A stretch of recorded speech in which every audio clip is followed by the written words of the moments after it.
Ayan guys, good afternoon. Pinaluto ako ng aking mga anak na champurado.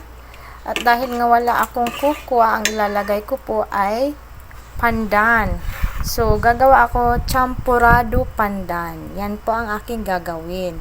Ilalagay ko po yan. Hindi natin ubusan kasi medyo matamis yung pandan. Gagawa tayo ng champuradong pandan guys. Ihahalo natin. Dati nakahaluto na po ako ng champuradong ubi. Ngayon titikman natin yung tinatawag na champuradong pandan at kung magugustuhan ba ng aking mga anak. Request din naman ito. Condense po yan ng buko pandan.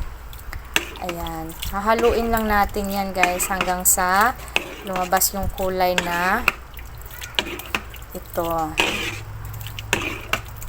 Ipapatikim natin ito mamaya sa mga bata at imemerienda nila. Ayan po. Hintayin po natin na maluluto yan. Yung kanin, luto na po. Sa rice cooker ko na lang po sila niluto po kasi para hindi po masyado masusunog yung kanin.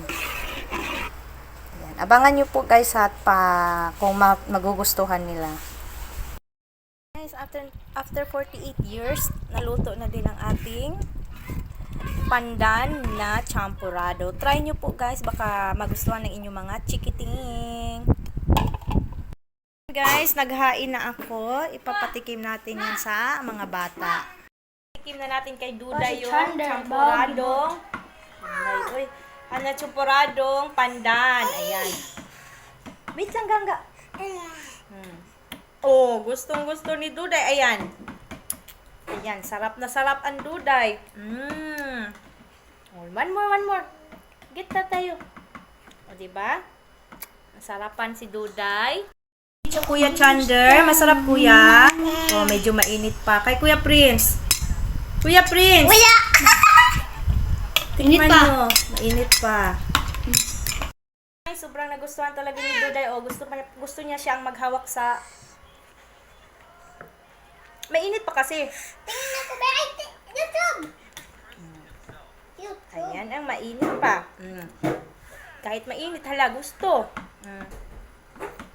Ano? Tubyo? Tubyo? Ayan, kain tayo guys. Try nyo po mga mamshi. Baka magustuhan ng inyong mga anak. Iba-ibahin natin yung version ng champurado.